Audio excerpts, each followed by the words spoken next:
함께 말씀을 나눌 수 있어서 너무 좋고요. 저는 가끔 이제 진짜 지금 전 예수님이 오신 건지 감당 못하겠고 사도 바울이 옆에 있으면은 어떤 마음일까 그런 생각을 많이 해봅니다. 특별히 당신이 수신자로 누군가 보냈을 때 당신의 서신들을 내가 정말 잘 보고 이해하고 있는 걸까? 내가 엉뚱한 말하고 있는 게 아닐까? 이제 그럴 때가 참 많거든요. 그래서 사도 바울 생각하게 되면 미안하기도 하고 감사하기도 하고 또 그렇습니다. 오늘 특별히 이제 우리 베델 교회니까 베델이 뭐예요? 하나님의 집, 하나님의 집. 그러니까 성소라고 우리가 얘기할 수 있겠죠. 그 임마누엘 이런 말이 참 이제 히브리어는 너무 좋거든요.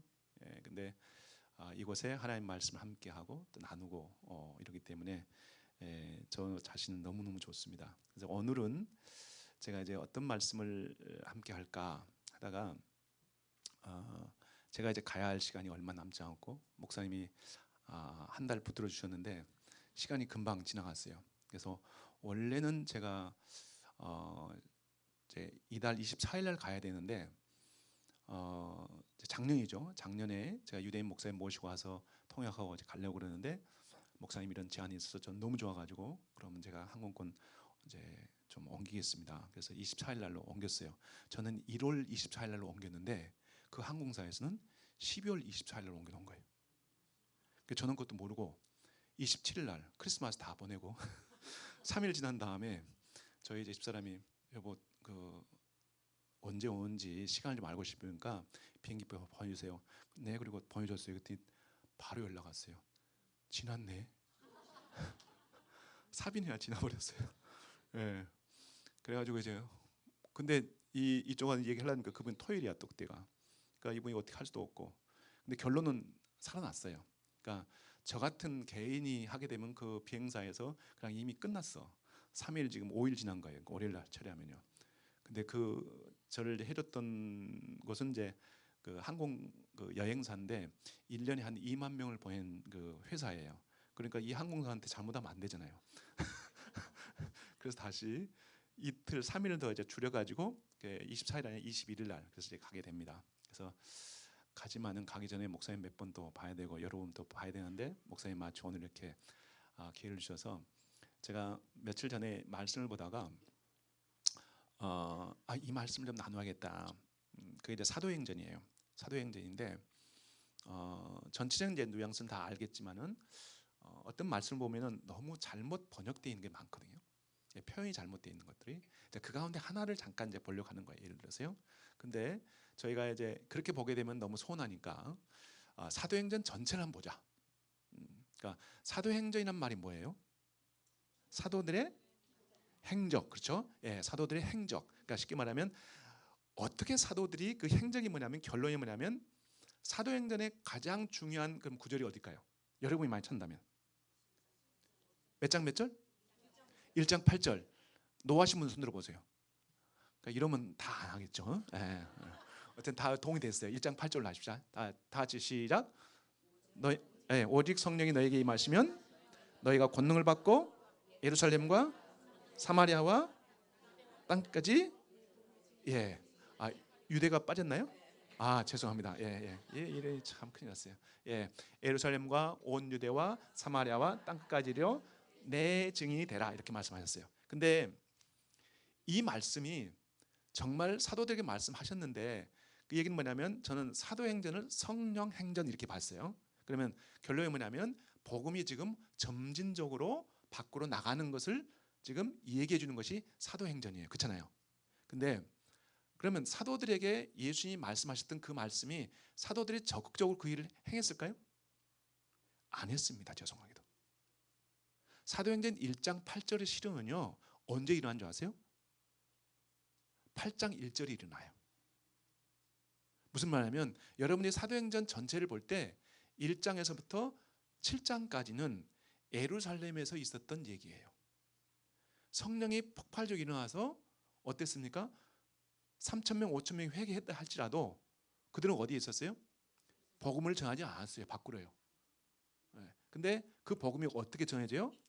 박해 때문에 결국은 8장 1절에는 8장에 나오면 1절부터 박해가 있잖아요. 그래서 어쩔 수 없이 도망가는 거예요. 그러면서 복음을 전했어요. 이 얘기거든요. 자, 그러니까 우리가 지금 그러면 한번 정리해 보자고요. 사도행전이 어떻게 정리되는지 보십시다. 예, 지금 저기 나오는군요.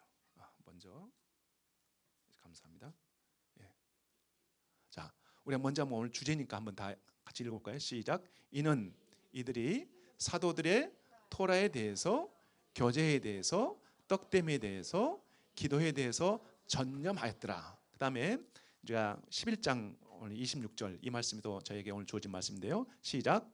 저희가 공동체에서 함께 1년 내내 거주하에 많은 사람들 가르쳤더니 그때 안디옥에서 처음으로 제자들을 메시힘 기독인 이름으로 부르게 되었더라. 자, 이제 제가 번역한 성경을 저렇게 제가 해놓은 거예요. 이걸 다시 한번 본다면은 이게 너무 작군요.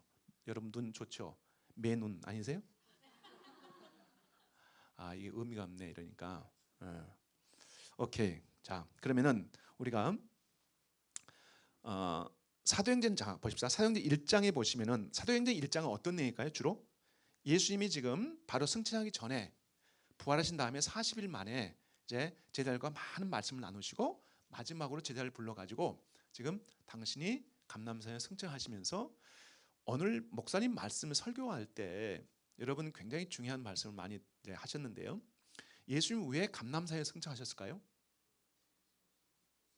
예, 다시 오시기 위해서 그 장소로 다시 오시기 위해서 바로 감람산에 사셨던 거예요. 만약 여러분이 죄송합니다 예수님, 제가 예수님이라면 난 성전상에 있을 것 같아. 템플에서. 그럼 얼마나 미닝이 많아요. 그 안에서 뭔가 많은 미닝을 붙일 수 있죠. 두 번째로는 제가 이스라엘 살면서 제가 35년 살고 있거든요. 제일 좋았던 곳은 어디냐? 박해가 많았던 예루살렘보다는요, 저 한가에 있던 갈릴리 호수요. 근데 그거 힘들었어요, 그거도요. 예, 근데 그 갈릴리 호수에서 예수님이 사역을 하셨잖아요. 그럼 갈릴리 호수에 쫙 가셔가지고 중간에 쭉 가셔가지고 야, 잘 있어. 내가 또 올게. 잘 있어. 하고 올라가셔도 많은 거기다 뭔가 의미를 붙일 것 같아요. 근데 왜 그러지 않고 감람산에서 굳이 당신이 제자를 불러놓고 승천하시는 거예요? 이유는 바로 지금 말하는 오늘 말씀했던 스가랴서 14장 5절 그의 발이 감람산에 서실 것이요 라고 했어요. 그의 발이 누구죠? 예수님이에요. 그러니까 반드시 메시아는 우리의 육체를 가지고 오셔야 돼요. 영으로 오시는 게 아니야. 그러니까 지금 우리가 알고 있는 유대인들은 지금 생각할 때 그 메시아가 육체를 가지고 오신다고 생각해. 그럴 수는 없어요. 그러려면은 반드시 당신은 말씀이 육신이 돼서 먼저 오셔야 돼요. 그 몸을 가지고 다시 내려와야만이 스가랴서 14장 5절 말씀을 이루는 거예요. 그의 발이, 이 발을 유대인이든 우리 기독교든 모두가 다 동의합니다. 누구라고요? 메시아예요. 메시아. 근데 다만 유대인들은 아직 이 메시아를 예수님으로 인정하지 않을 뿐이에요. 자, 그런데 그러면 1장에 보시면은 그 읽고 나서 뭐 했냐면 12제자 가운데 한 사람을 대신 가룟 유다를 대신해서 한 사람을 뽑죠. 마태아요. 이걸로서 1장이 끝나요. 그럼 2장에 들어오면 이제 2장에 어떤 일이 있습니까? 여러분이 잘 알고 있는 오순절에 성령의 역사로 인해서 엄청난 인류 최초로 영이 형상화되어서 모든 각 사람 머리 위에 각자 임했는데 뭐처럼요? 불꽃처럼. 그렇게 표현되어 있잖아요. 이게 어떤 현상이 있냐면 그로 인해서 자기 안에 있는 그 뜨거움이 표현할 수 없으니까 입으로 나오는데 재밌게도 그 당시에 많은 나라에서 각 지역에서 왔던 16개국 민족 그 언어를 가지고 있는 사람들이 각자에서 왔어요. 근데 그들이 다 같이 어떤 현상이 있었어요? 같은 말을 했단 말이에요. 이게 초대교회인데 실은요 우리 시대에도요 이렇게 이런 역사가 있어요. 특히 유대인에게요. 예? 제가 아는 우리 여기 우리 권사님 저 뒤에 계시는데 저 권사님이 여러분 모르죠? 제가 이스라엘 가장 훌륭한 목사님 한 분이 키스 인트레트 목사예요. 그러니까 아슐리 인트레트라고 그러는데 이분은 미국에서 하셨고 하버드라고 하셨어요. 하버드 나오고 그분이 이제 예수를 안 믿었어요 처음에는요. 아버지는 대법관이에요. 연방 대법관. 어머니는 사업가세요. 동생 하나 있고. 근데 자기 할아버지는 또 회당장이야. 얼마나 똑똑해요. 메릴랜드 살았는데 그 지역에서 돈 있다고 갈 수 있는 학교가 아니야. 그 고등학교에서 탑을 했어요. 그러니까 이 친구가 자기 교만해져가지고 나는 아버지, 할아버지가 아니라 내가 스스로 하나님 알 거야. 교만해가지고 하버드에까지 철학을 갔어. 심리학 갔어. 고대 문학 다 빵빵빵. 그리고 허무하게 졸업식에 딱 이렇게 가는데 뒤에서 누가 그러대? 내가 널 쓸 거야. 누구야? 안 보여. 그래서 이 사람이 어떻게 되냐면 70년대에 히피가 돼요. 지금 머리가 없거든요. 저보다 훨씬 없어요. 근데 그때 머리 보면요, 머리를 따가지고 이렇게 쳤어. 히피가 돼가지고 백구도 딱 신고, 그다음에 기타 하나 들고, 그리고는 이제 너무 공허하니까. 그리고 어디를 가냐? 남미로 가요. 남미에 갔는데 어디 가니까 집단적으로 뭘 하더래. 사람들 모여가지고 뭘 하겠어요? 입에다 뭘 넣어주는 거야. 그러니까 아, 여기가 거긴가 보다. 나도 했으니까 나도 줄 서야지. 줄 섰어요. 다 주는데 마지막에 이상한 사람이 오니까 안 주는 거야. 이게 뭐냐면 이게 천주교에서 미사, 성체. 예. 근데 그 영성체를 이방인인데 줘야 되는 말까 하다가 그분이 신부가 줬어요. 자기가 먹고 나서 쓰려는데 자기가 왜 울었는지 20, 30 동안 몰랐어요. 처음으로 영적 체험한 거예요. 그러고 나서 며칠 지났는데 한 여인이 와가지고 나한테 얘기하는데 지금 이 현상이 뭐냐면 내가 이분을 얘기한 것을 거절 못해요. 복음을 전하고 있어요. 나한테. 유대인은 누가 지나가는데 예수 믿으세요 하면 I am Jew 무슨 말이에요? 나 불교인이야 하는 것처럼 나 유대인이야. 그 뭐라는 거예요? 복음을 전하는 걸 말하는 거예요. 그렇죠. 건방지게 말이지. 나 유대인인데 이런 거예요. 근데 이 여인이 복음을 전할 때는 그렇게 못해요. 왜 그러냐? 에콰도르예요. 에콰도르는 뭘 쓰냐면 이 스페인어를 써요. 스페인어를 쓰는데 내가 듣고 이해하고 있어. 지금 초대교회 그 당시에는 이분이 사도행전을 읽기 전에 몰랐어요. 이게 무슨 말인지. 근데 사도행전처럼 이분은 그래서 복음을 받습니다. 그리고 실제로 복음을 받고 그걸 이해하고 나서 자기 집에 가가지고 집이 아니라 이렇게 숙소에 가가지고 하나님 살아계셨습니까? 그 얘기 뭐냐면 우리는 2000년 동안 그분이 아니라고 그랬는데 그분이 진짜 메시아가 맞습니까? 라는 의문의 질문을 던져요. 그랬더니 갑자기 누가 들어오더래요. 문으로. 그러니까 저 반사적으로 또 돌아봤어. 사람이 없어요. 얼마나 긴장이 되겠어요. 뭔가 분명히 들어왔는데 누가 그걸 질문할 때 근데 그 순간 그 지역에 진짜로 지진이 있습니다. 그 타이밍에. 그래서 이분이 무릎 꿇고 예수를 영접해요. 근데 사도행전에 보면 그런 현상들이 나와요. 자, 이런 현상을 보면서 사도행전 2장에 오시면은 어떤 일이 있어요? 어마어마한 사람들의 변화가 있잖아요. 그로 인해서 재밌는 게 두 가지 있어요. 현상이. 그러니까 이런 현상을 보면서 많은 사람들이 조롱했다고 그랬어요. 조롱하면서 뭐라 했어요? 쇠술에 취했다. 근데 이게 참 여러분들이 쇠술이라고 말했는데 히브리어에는 그 아시스란 말인데 이 말은요 그 술이 아니에요. 히브리 말로는. 근데 그래도 좀 A가 있잖아요. 지금 몇 시예요? 시간이 몇 시인 줄 아세요? 이 일이 일어난 지가 아침 9시예요. 아무리 싫어하는 사람이 할지라도 술 취했다 말하기는 좀 그런 거예요. 예. 이게 뭐냐면 과주예요. 과주. 예. 그러니까 술 알코올 먹고 취한 게 아니라 과주 먹고 취했다. 그런 말이에요. 그러니까 만약 이런 조롱을 안 했으면은 베드로가 어떤 반응 안 할 거예요. 근데 베드로가 듣고 나서 기분이 좋아요, 나빠요? 나쁘니까 지금 몇 시인데 지금 우리가 이런 과주 먹고 이렇게 취했단 말이냐? 하면서 이것은 요엘 선지자가 말하는 말세에 모든 성령을 주겠다고 하는 그 약속에 의해서 우리가 지금 성령을 받고 이렇게 뜨거워서 이런 현상이 났다라고 얘기하면서 그렇게 복음을 쫙 설명합니다. 그래서 거기 있는 많은 사람들이 형제들이여 우리가 어찌할꼬? 라고 반응을 보여요. 그러면서 결국은 이제 베드로와 많은 사도들에 의해서 공고하면서 너희가 이 완악한 세로부터 구원을 받으라 라고 하자 그들이 거기서 복음을 받고 3천 명이 회개합니다. 이게 2장 얘기예요. 그런데 여러분 사도행전 전체 내용에서 흐름을 굉장히 중요하게 봐야 할 게 뭐냐면 바로 마지막 부분에 여러분들이 몇 장이냐면요. 2장 2장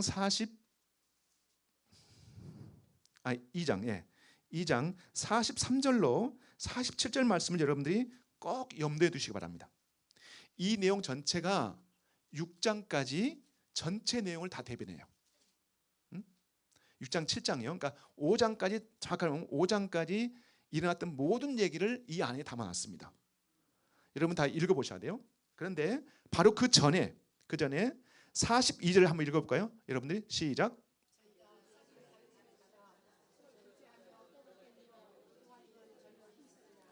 예, 그렇게 돼 있죠. 근데 이게 지금 제가 이번에 말씀 보면서 이렇게 너무 좋은 말씀이에요. 맞는 말이에요.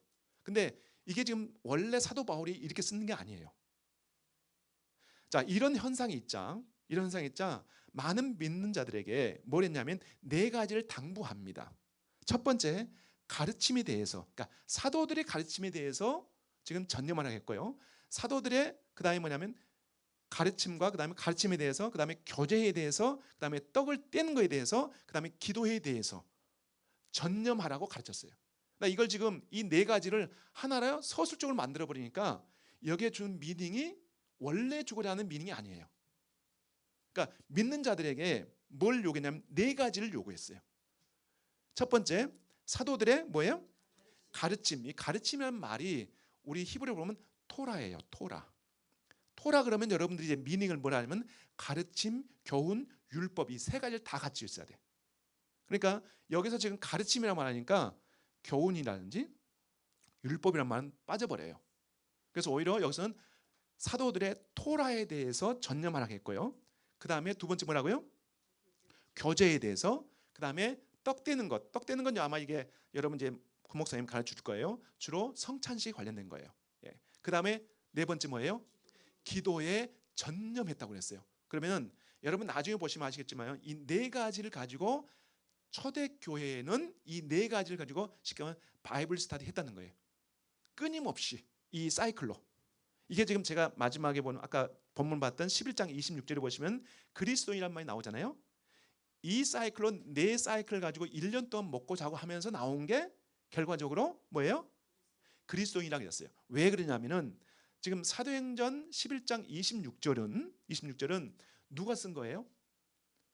바울이. 그리고 바울이 사역했던 얘기를 하는 거예요. 그럼 사도행전 전체를 또 누가 썼어요? 바울이 썼어요. 그러니까 바울이 어떻게 내가 사역했는지에 대해서 마지막에 많은 시간이 지난 다음에 회고록처럼 쓰는 게 사도행전이에요. 그러면은 우리가 사도행전에 나와 있던 어떤 사이클로 유대인들이 또 초대교회 성도들이 이렇게 바이블 스터디 했을까? 네 가지 주제라는 거예요. 근데 우리는 이것을 빼버리니까 이걸 그냥 뭐랄까요? 서술적으로 해버리니까 이 네 가지가 선명하게 드러나지 않습니다. 반드시 토라에 대해서, 그 다음에 두 번째 뭐예요? 교제에 대해서, 그 다음에 떡 떼는 거에 대해서, 그 다음에 기도에 대해서. 자, 이 얘기를 하면서 이 장의 마지막에 이제 쭉 나오는 사도들이 특별히 뭘 강조하냐면 여기서 사도들이 이루었던 기적과 이적에 대해서 얘기합니다. 사도들이 어떤 능력을 성령을 통해서 권능을 받고 어떤 능력을 했냐, 그 행함에 대해서 두 가지 반응이 있다는 거예요. 첫 번째 반응은 뭐냐면 믿지 않는 자에게는 두려움과 공포심을 갖습니다. 그 다음에 두 번째는 누구예요? 믿는 자들이 뭐예요? 믿는 자들은 오히려 함께 연합했다 그랬어요. 그리고 더 나가서 없는 자에게 공유하는 일들을 하게 되고, 이 부분이 바로 43절부터 47절 나와요. 이 전체 얘기가요. 그러면 3장부터는 무슨 예냐? 한 예를 드린 거예요. 사도들이 어떤 역사를 했느냐, 쉽게 말하면 성령의 권능을 받고 어떤 행적들을, 어떤 이적과 표적을 했느냐 한 예를 얘기하는 거예요. 많은 얘기가 있겠지만 그 가운데 한 얘기가 뭐냐면 성전 올라가다가 40세까지 안진병이 있던 누구래요? 그 안진병이를 일으켰던 사건. 이것은 한 예예요. 이로 인해서 어떤 일이 있습니까? 많은 사람들이 몰려오죠. 그러고 나서 어디로 가요? 두 번째, 성전에 올라가서 말씀을 선포하기 시작해, 대중들에게. 그로 인해서 결국은 어떤 일이 있습니까? 많은 사람들이 주님께 돌아온 일이 있어요. 이건 한 예를 드는 거예요. 대중적으로요. 그리고 나서 4장에서는 결론적으로 몇 명이 회개냐면 5천 명이 회개해요. 5천 명이. 이런 일로요. 자, 그러면 그로 인해서 결국은 성도들이 굉장히 경성하게 시작합니다. 많은 사람들한테 어때요? 주목을 받지만은 특별히 믿지 않는 사람은 더 두려움이 있고, 믿는 사람에게 뭐예요? 하나님을 경외하게 돼요. 그러면서 어떤 일이냐면 서로 유무상통한 일을 시작합니다. 있는 자는 내려놓고 없는 자는 더 섬김을 받게 되는 그런 신기한 현상이 예루살렘에 있기 시작해요. 이게 지금 4장 얘기 마지막에 보면은, 그래서 그 얘기 다시 나옵니다. 유무상통하면서 어려운 사람이 함께 한다는 얘기가 나와요. 그래서 대표적으로 한 예를 듭니다. 구브로에 있는, 사이프로에 있는 어느 한 형제는, 요셉이라는 형제는 자기의 재산을 다 뭐 했다? 하나님께 바쳤다는 얘기가 나와요. 이게 지금 바나바예요. 이게. 근데 이게 한 좋은 예지만은 또 부정적인 또 하나 있어요. 그게 뭐냐면 그 다음 장에 나온 5장에 나온 누구죠? 아나니아와 삽비라. 아나니아 삽비라는 긍정적인 면을 출발했지만 부정적인 면을 얘기해 주는 거예요. 자기가 하나님을 속였다는 거죠. 그런 일이 있었다는 거예요. 그러면 여러분, 우리가 기도할 때 생각해 보세요. 하나님, 우리에게도 초대교회처럼 그런 역사를 우리 교회에 주세요. 매주마다. 그래, 감사해요. 이 정도 해주신가. 근데 거기서 보시면 교훈들이 뭐냐면 엄청난 예루살렘의 두려움을 줍니다. 믿지 않는 자에게. 그래서 특별히 어떤 일이 있습니까? 막 사도들 잡아가지고 어때요? 얘는 가둬가지고 그런 경험하지 않습니까? 가둬놔도 어때요? 하나님이 천사를 보내가지고 다시 구조해 준 사건 나오고, 그로 인해서 많은 사람들이 하나님께 찬양을 올려요. 근데 그 당시에 사도들이 아니라 믿는 형제들이 가졌던 그 어떤 영적 파워는 어느 정도였을까? 함께 합심해서 기도할 때 그 지역이, 땅이 지진이 났었어요. 이게 초대교회의 성도들의 네 번째 가르침에 대한 결과입니다. 함께 연합해서 정말 절실하게 하나님께 기도할 때 옥문이 열리고 땅이, 이런 현상이 일어났던 것이 바로 5장 얘기예요. 그래서 많은 사람들이 한 사람 한 사람 변화가 있었고, 그 다음에 개인적으로 볼 때 한 사람이 나옵니다. 그게 바로 이제 스데반 얘기야. 공동체가 아니고 사도들이 아니라 한 개인, 대표적으로 얘기하는 게 스데반입니다. 스데반이 어떻게 그가 세워졌고 어떤 사역을 했다는 것을 6장에서부터 7장까지. 그래서 결국은 사도 누구죠? 스데반이 순교한 얘기까지 쭉 이렇게 표현해 줍니다. 그러면은 우리가 1장, 2장, 3장, 4장, 5장, 6장 나오는 이 패턴이 어떤 거예요? 사도들 통해서 어떤 초대교회 일이 있었고, 그러면서 그 당시에 믿는 자와 믿지 않는 자들이 어떤 현상이 있었는지, 그리고 더 나아가서 믿는 자들의 공동체에서 있었던 것, 그리고 한 개인에 있었던 그 모든 것들을 한 예로서 이렇게 얘기해줘요. 그러고 나서 결국은 이제 뭐가 있냐면 박해가 있잖아요. 스데반이 또 실수한 게 있어요. 하나님이, 예수님이 스데반이 그렇게 순교당할 때 벌떡 일어나가지고 환영할 만큼 너무너무 감사하게 그랬지만은 그가 실수 하나에 인해서 결국 어때요? 그가 돌 맞아 죽습니다. 그 실수가 뭘까요? 유대인들은 절대, 여러분 알아야 돼요. 성경에 볼 때 신약이 구약과 다르면 될까 안 될까요? 안 돼요. 근데 스데반이 그만 뭘 얘기했냐면, 우리의 조상 야곱이, 그의 가족들이 이집트 내려갈 때 몇 명 내려갔다? 75명이라고 그랬어요. 그럼 구약에는 70 몇 명일까요? 70명이에요. 이 전승이 두 가지가 있습니다. 하나는 우리가 70인역에 75라고 되어 있어요. 70인역. 이건 70인역은 뭐냐면 히브리 성경을 예수님 오기 전에 한 283년경에 저 이집트에 있는 왕이, 야, 우리가 세계에 있는 모든 문서를 종을 다 한번 가져보자 해가지고 알렉산드리아에 엄청나게 50만 권이 넘는 책자를 만들었어요. 그 지금 말하는 책자는 파피루스로 만드는 거예요. 우리 같은 이런 책자가 아닙니다. 예. 근데 거기다가 뭘 만들었냐면 저 유대인 놈들도 뭐 성경이 있다는데 그거 진짜 맞을까? 진짜 맞다면 한번 테스트 해보자. 그래가지고 12지파 사람들을 몇 명씩이요? 몇 명이야 70이가 되죠? 6명씩죠. 예. 맞나요? 맞아요. 예, 예. 예. 그러니까 어쨌든 각 지파별을 6명 잡아왔어. 잡아가지고 다 따로따로 방을 다 줬어. 너 성경 써봐. 근데 다 맞았어요. 그래서 그것을 이제 70인데 2를 띄워버리고 그냥 70인역 이렇게 한 거예요. 그래서 그걸 헬라어로 성경을 보는 사람도 있었어요. 많은 학자들이 신약 성경은 없을 때 헬라 사람들이 아마 그 있었던 그 문서 가지고 봤을 것이야 이렇게 얘기해요. 이게 이제 70인역이야. 여기는 뭘로 되냐면 75로 되어 있어요. 그런데 더 중요한 게 있어요. 이제 아주 시리어스해요. 뭐냐면 유대인들은 도저히 같이 함께 할 수 없는 놈들이 있어. 그 놈들은 누구냐? 사마리아 놈들이야. 사마리아는 누구냐면 결국은 이스라엘이 12지파 가운데 10지파가 이제 혼혈돼 버렸어요. 예, 이걸 얘기하는 거예요. 여러분들이 성경에 보시면 이제 북왕국이 멸망했잖아요. 북왕국이 722년에 멸하고 남왕국이 586년 또 588년이라고 하는데 어쨌든 간에 그랬는데 그 북왕국이 멸망할 때 다 아시리아에서 다 혼혈돼 버렸단 말이에요. 이스라엘의 정체성을 잃어버린 거예요. 그래서 그 다음에 한 200년 정도 후에 누가요? 유다가 이제 잡혀가지고 바벨론 갔다 끌려왔잖아요. 그래도 그들은 뭐였어요? 혼혈되지 않았어요. 자기들 정체를 지켰단 말이에요. 그러니까 거기에 뭐예요? 느헤미야가 나오죠. 성전을 이제 우리가 예루살렘을 다시 복원할 때 누가요? 산발라 같은 거 오잖아요. 예? 와가지고 같이 치겠다고 도비아 같은 거. 와가지고 그런데 그걸 환영해 안 해요? 왜? 이유는 뭐예요? 너희는 그렇죠. 너희는 이방에 같이 이렇게 혼혈 살면서 어찌 이스라엘 할 수 있냐? 그래서 이스라엘 나라 이름이 이때 바뀌어요. 뭘로 바뀌면 유다로 바뀝니다. 여러분 얘기하다 보면 다른 데 자꾸 새는데 이스라엘 나라죠, 그렇죠? 그 백성 뭐라 그래요? 이스라엘 유대인. 이상하네. 나라는 이스라엘인데 백성은 유대인이래. 그러면 그 나라의 언어는 유대어 아닌가? 뭐예요 그러면?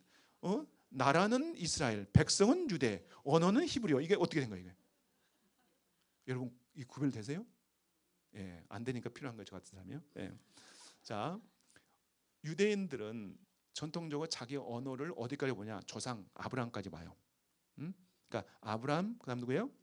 이삭, 야곱을 족장시라고 그래요. 근데 이 시대에 자기들의 언어가 이미 있었다는 거예요. 그리고 히브리어란 말은 유목민이라는 뜻입니다. 히브리어 하면 이렇게 이브리어라는 말은 이렇게 건너가는 거예요. 하나의 정착을 안고 떠돌이라는 말이에요. 예, 그런 언어. 그래서 히브리어예요. 근데 그 히브리어가 그 이제 한 민족으로서 12지파를 이뤘던 사람이 누구죠? 야곱이야. 야곱이요. 근데 이때 이스라엘이 나와요. 야곱 시대. 그래서 12지파를 하니까 이스라엘 얘기해요. 근데 그 밑에 12지파가 있잖아요. 12지파가 야곱의 12 아들들이 지파가 되잖아요. 근데 이 지파가 갑자기 이스라엘에서 싹 없어져 버리고 누가 유다가 대표해서 이스라엘을 상징할 때가 언제냐? 바로 바벨론 시대 바로 건너와서 이게 지금 에레미야 시대 때 이때 나온 얘기예요. 근데 이때는 이제 누가 갈라지는 거야?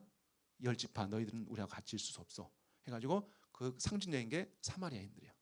그래서 사마리아를 이렇게 멀리하는데 그래서 그때 또 사마리아인들이 뭘 잘못했냐면요. 사마리아에 출발할 때 12지파의 누구였죠? 왕이 잊어버렸죠. 여로보암. 예, 여로보암 어떻게 알 수 있어요? 그놈의 마음을 열어보아라. 열어봤어. 그랬더니 거기에 시커먼 게 몇 가지 있었어요? 한 3가지 나와요. 예? 첫 번째 뭐였냐면 뭐였어요? 그가 절기를 바꿔버렸어요. 절기 날짜를 바꿔버렸어. 어떻게 바꿨어요? 7월 11일, 8월 15일로 바꿨어요. 한 달 늦춰버렸어요. 그 다음에 또 두 번째 뭐였어요? 모든 자기 돈만 주면 다 제사장을 만들었네. 제사장과 레위인 있잖아요. 근데 그거 필요 없어. 나 돈만 줘. 너 세워줄게. 이게 하나님의 두 번째 조지발 일이고요. 세 번째 뭐죠? 네? 뭔가 있는데 지금 말씀 안 하시는데, 예. 성전에 들어가서 제사를 드려야 되는데 자기 나름대로 제단을 2개 만들어놨어요. 베델하고 어디예요? 단하고. 예, 거기가 어딘지 모르지만 여러분들 그냥 외웠어요. 예. 어쨌든 남쪽 끝에 유다와 베냐민과 이제 베냐민 그쪽인데요. 이제 에브라임과 이게 딱 국경이 베델이에요. 거기서부터 시작해서 저 북쪽 끝에 있는 헬몬산까지가 거기 있는 것이 단이야. 이쪽 다 여기 있는 사람들은 굳이 예루살렘 가지 마. 여기서 하나님께 제사를 하면 돼. 이렇게 해서 하다 보니까 얘들이 성경을 따로 만들었어요. 사마리아 오경이 따로 있어요. 그래서 그런데 이 사마리아 오경에 뭐라고 되어 있냐? 야곱은 그의 가족과 함께 75명이 이집트에 내려갔다 이렇게 되어 있어요. 그러니까 이걸 볼 때 유대인들이 뭐라고 했냐면 사마리아인들이요, 저놈들 개 같은 놈들이었어요. 너희는 정조가 없는 놈이야. 이게 초대교회 여러분 1세기 그랬단 말이에요. 그러니까 사마리아의 복음을 전하지 않았습니다. 그랬던 그들이 사용하고 있는 성경에 나오는 전승을 누가 지금 얘기하고 있는 거예요? 그러니까 그냥 있는 놈 없는 놈 돌까지 다 꺼내가지고요. 그런데 재밌게도요, 그러니까 이런 실수가 없었다면은 박해가 없었을 거예요. 그렇잖아요. 근데 이런 실수로 인해서 아주 이스라엘이 지금 예민한 상태예요. 너무너무 예민해.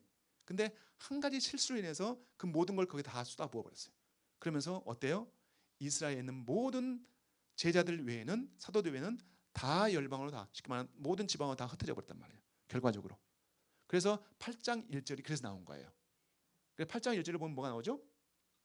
8장에 나오면 뭐가 나와요? 8장에 보면 이제 그때 박해가 나와요. 이 박해로 인해서 이제 사도행전 1장 8절의 말씀을 서서히 이루어가고 있어요. 자, 어떤 박해냐? 어쨌든 거기 성경에 보면 이렇게 표현되어 있어요. 사도들 외에는 아무도 예루살렘 남쪽 다 흩어졌다고 했어요. 그 한 네 중에 빌립이 어디로 흩어졌어요? 그렇게 싫어했던 지금은 사마리아로 간 거예요. 사마리아로. 빌립이 좋아했겠어요? 전도를 했겠어요? 어쨌든 갔어. 도망가듯이 갔어. 근데 거기서 자기들이 가졌던 복음을 증가하는 거예요. 근데 그 사마리아는 돌아오는 거예요. 그래서 여기 감사해서 누가 또 갑니까? 베드로하고 또 요한이 또 같이 형제들 가가지고 거기서 복음을 전하는 얘기가 바로 사도행전 8장 얘기입니다. 근데 그때 빌립이 8장에 보시면 마지막 부분 보면 어디 가냐면 가자에 가서 복음을 전해요. 이리오피아 네시에게. 그 얘기 나오죠, 성경에. 그 얘기는 뭐냐면 복음이 지금 보세요. 예루살렘에 있다가 유다에 있다가 사마리아 갔어요. 근데 북쪽 갔다가 다시 어디로 왔어요? 남쪽 가자로 왔어요. 여러분 지금 보는 가자 전쟁이 있죠? 이스라엘. 그거 거기예요. 거기가. 근데 이제 어쨌든 그러고 있는데 9장에 오시면은 이제 9장으로 넘어가세요. 9장으로. 9장에 보면은 어떤 내용이에요? 9장에 보면 잠깐 좀 껴놨어요. 이때 바로 이런 일이 있을 때 어떤 일이냐? 바로 사울이 더 의기양양해가지고 7장에서 누굴 죽일 때 스데반을 죽일 때 그 증인자로 이렇게 옷을 받고 있었던 사람이야. 쉽게 말하면 그 얘기는 그 당시 검사 출신이야. 사울이. 근데 그 사울이 지금 어디를 가는 거예요? 이제는 다메섹을 가가지고 믿는 형제자매를 잡으려고 가고 있는 이 타이밍에 지금 누가요? 지금 빌립하고 지금 베드로가 복음을 사마리아에서 저 가자에서 전하고 있다. 그러면서 9장을 삽입해가지고 그 상을 쭉 설명해 줍니다. 마지막까지. 그러니까 26장 7절까지 쭉 오는데 그 이후에 얘기가 또 뭐가 나오냐면 거기에 베드로가 또 딱 거기 들어와요. 사도행전 9장의 마지막 부분에 들어와서 뭘 얘기하냐? 베드로가 지금 또 예루살렘에서 공항 쪽으로 가다 보면 서쪽이에요. 서쪽 중앙쯤. 바로 여러분이 혹시 이스라엘 다녀오신 분들, 아니 안 다녀오신 분들 빨리 신고하세요. 손 들어보세요. 예, 다음엔 내년에 올 땐 손들지 마세요. 예. 여러분이 공항 오시면은 공항 이름이 뭐냐면 벤구리온 공항 돼 있어요. 지금요. 벤구리온 누군지 아시죠? 예, 초대 대통령. 이 정도는 돼야 베델 교회지. 예? 초대 대통령. 예, 맞아요. 근데 그분이 73년에 돌아가실 때 그분을 기념해서 그분의 이름을 따가지고 벤구리온 국제공항 그랬어요. 그러면 이제 여러분의 시험입니다. 이제 베델 교회의 수준을 보겠습니다. 그 벤구리온 그 수상의 이름 이전에는 그 공항이 무슨 공항일까요? 이름이? 예, 몰라 공항이요? 예, 공항 이름이 있었을 거 아니에요. 예, 성경에 나와 있는데 그 베드로 갔던 여러분 우리말로는 루따. 네, 히브리 말은 그 로드라고 그래요. 로드 인터내셔널 에어포트 이렇게 돼 있었어요. 근데 루따예요. 그 지역이 루따야. 공항이 있는 곳이 성경에. 근데 거기서 어떤 일이 있었어요? 거기서 누굴 치유해 주죠. 누구죠? 아나니아인가? 아나니아인가 되는 누구죠? 나온가? 아나니아 아닌가? 모르겠습니다. 어쨌든 거기서 치유해 줘요. 근데 여기서 지금 포커스는 뭐냐면 그로 인해서 그 지역과 그 샤론 지역이라고 하는데 샤론 지역이 뭐냐면 그 공항에서 북쪽 지역을 다 샤론 지역이라고 그래요. 여러분 그 예수님 뭐 찬양하는 그 샤론의 꽃 예수 그런 말 있죠? 그 샤론이 뭐냐면 이렇게 쭉 뻗어 있다는 거예요. 아니 다이렉트 쭉 뻗어 있다. 이 말이 샤론이야. 그러니까 넓게 쭉 평지되어 있다. 이 말이 오늘 지금 목사님이 아라바 얘기하셨는데 아라바 뭐라 그랬어요? 아라바 많아 뭐 지나버렸죠 뭐.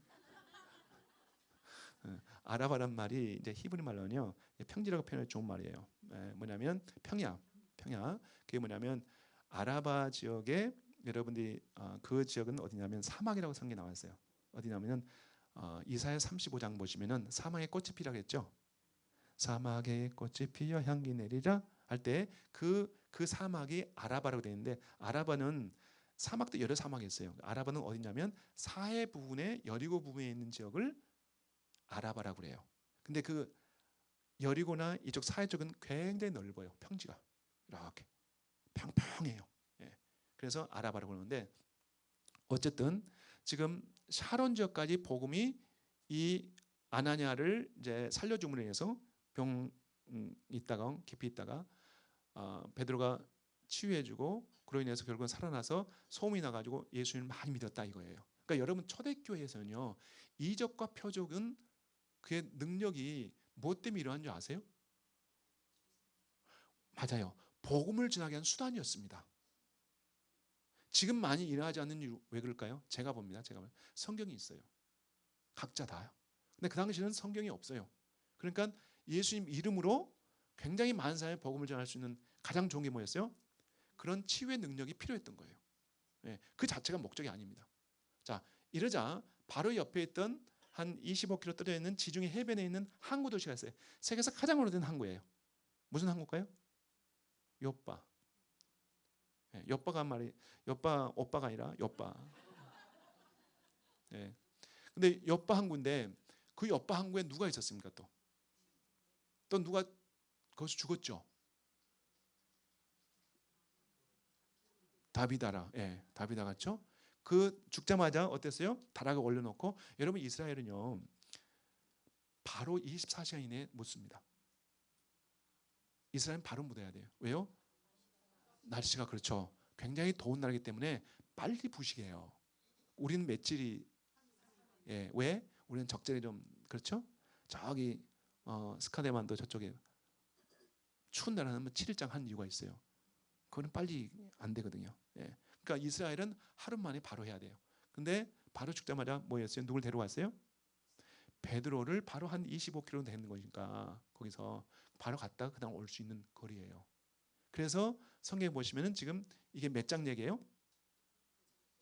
9장 마지막 부분이에요. 그래서 결국은 베드로를 데려와서 살려준 얘기가 나와요.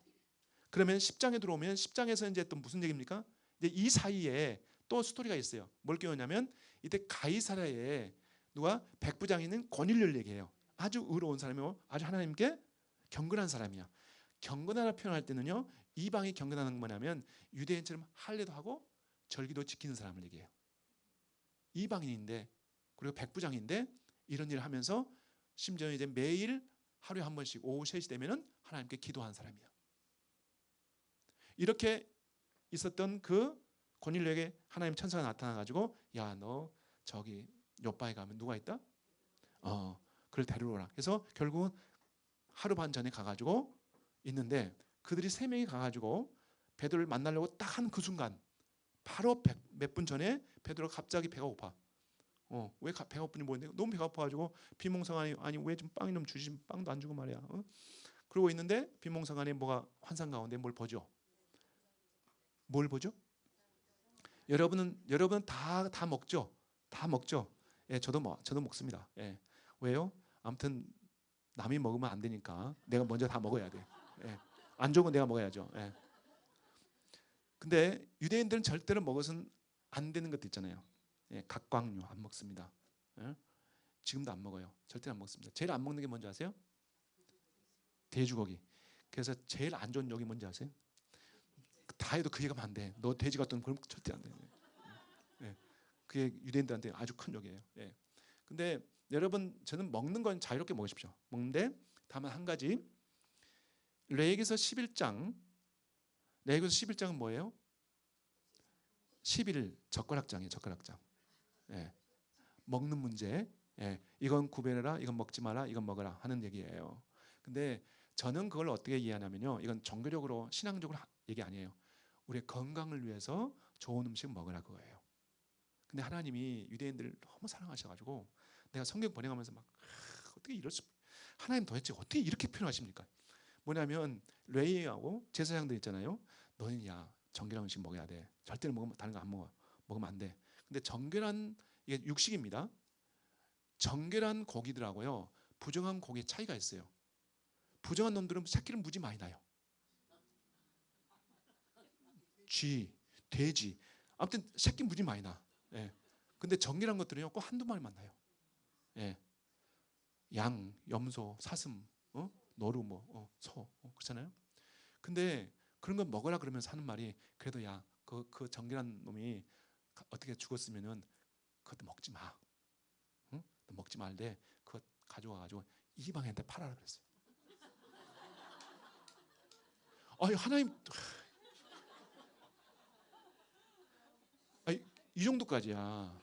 이 정도까지 내가 한 게 아니에요. 하나님 하신 말씀이에요. 근데 그래서 저는 제가 아들이요. 제 아들이 지금은 아는데 어릴 때 여러분도 한번 해세요. 여러분들 우리 권사님들 이제 얘들은 다 커서 안 되고 유치원 다 가기 전에 한 30살 되면 엄마 아빠가 먹은 거 다 먹잖아요. 마신 걸 다 마시고 콜라를 마시는데 이놈이 와서 꼭 아빠 자기도 먹고 싶다. 달라는 거예요. 노해도 안 통하잖아요. 그래서 알았다. 그래서 또 그 다음 날 마시고 있는데 와서 또 달라 그래. 그래 마셔라. 줬어요. 그러고 나서 평생 안 마셨습니다. 내가 뭘 줬냐면 간장을 줬거든요. 그랬더니 이놈은 왜 자기가 간장을 안 먹는지 몰라. 예. 고등학교 졸업할 때까지 얘기를 안 해줬어요. 군대 가서는 이제 그러는데 저희 딸 둘 딸은 있는데 아직도 콜라를 안 마십니다. 예. 그러니까 사이다는 마시긴 해요. 근데 어쨌든 안 좋은 건 그래요. 안 좋은 건 여러분 대신 마시고 먹고 좋지 않은 것은 안 먹어야죠. 유대인들은 뭐냐면은 하나님이 더 정결하고 좋은 걸 먹으라는 거예요. 예. 근데 이걸 정교화시키는 게 유대인들입니다. 그걸 먹으면 죽는 것처럼 생각하니까. 그건 아니에요. 여러분 사도행전 15장에서 딱 나왔어요. 뭐냐면 우리가 지킬 거 있잖아요. 4가지 지킬 거예요. 뭐죠? 우상숭배. 아니요. 안식일도 이방인은 안 지켜도 돼요. 예. 우상숭배. 그다음에 뭐가 있죠? 예, 그렇죠. 우상숭배 그다음에 예, 음행하는 것, 그다음에 목매달아서 죽이는 거, 그다음에 피 먹는 거. 이 4가지만 피하라고 그랬어요. 이건 여러분이 반드시 지켜야 돼요. 다른 건 다 자유함이 있어요. 그러나 반드시 뭐예요? 그래서 난 그때부터 그 전부터 그랬지만 저는 개고기 안 먹습니다. 목매달아서 죽이는 것. 여러분 성경에 나와 있으니까 사도들이 이미 얘기해서 정의했어요. 그다음에 피. 저는 그때 그 전까지만 선지국 얼마 많이 모신 몰라요. 여러분 대구에 가면은 대구 사시면 계세요? 앞산 앞에 보면은 선지국집 유명한 집이 있거든요. 예. 아 목사님 고향이세요? 나 목사님 지나치게 바뀌었네 그러면. 그 선지국집 가가지고 앞산에 선지국에서 얼마 많이 새벽기도 갔다 오면 그거 가서 장로님들하고 같이 집사님하고 예. 선지국 그렇게. 근데 성경을 보면서도 그걸 예 인식을 안 한 거예요. 아세요? 근데 성경이 반드시 얘기합니다. 이거 4가지를 피하라고요. 자, 그러고 나서 하나님이 뭐냐면 내가 정하게 했으니까 받아라. 3번이나 그 환상을 보고 나서 베드로가 받아들일 때 누가 왔어요? 똑똑똑 3명이 와가지고 여기 혹시 시몬이라는 분이 있습니까? 내가 시몬이다. 너 어떻게 왔냐 했더니 저 유로에서 왔습니다 해서, 그래서 지금 만일 그 환상을 보지 않았으면 뭐예요? 안 갔을 거예요. 근데 결과적으로 그 환상을 보고 하나님이 이방인의 복음을 전할 것을 허락하시는 걸 알고 어때요? 따라갑니다. 그래서 10장에는 바로 뭐예요? 베드로가 이방인에게 복음을 전했다는 것을 어디에? 가이사랴에. 자, 이 얘기는 2장에서부터 1장 8절 얘기를 이제 유다와 예루살렘과 유다와 사마리아까지 복음을 전했다는 것을 이렇게 설명해 주는 거예요. 보십시다. 8장에서 보면요, 사마리아 전하고 남쪽에 있는 가자 전했죠. 그 다음에 9장에서는 이스라엘 중앙에 있는 공항 쪽이에요. 그 다음에 해변 서쪽에 있는 욥바에 했어요. 그 다음에 그 당시에 가장 중요했던 도시가 뭐냐면 그 욥바에 쭉 올라오면 해양 도시 가운데 중간쯤에 가이사랴가 있어요. 이 가이사랴는 뭐냐면 그 당시 이스라엘의 행정의 수도예요. 여러분 성경에 보시면은 이런 말 있죠. 가이사는 가이사께. 예. 근데 이 가이사란 말은 누구냐면 시저, 가이사를 이름을 따가지고 만든 해양 도시입니다. 그 당시에 보면 공항이에요. 허브 공항. 그 당시 비행기가 없이 뭐가 있어요? 배가 있으니까. 이 공항을 누가 만들었냐면 헤롯이 만들었어요. 근데 이 헤롯이 지금 여러분 이거 아주 헷갈려요. 도대체 헤롯이 몇 번 나오는데 이 헤롯이 위에 있고 밑에 있고 저 밑에 있고 저 밑에 이렇게 있어요. 4대가 있거든요. 4대를 여러분들이 구별을 못해요.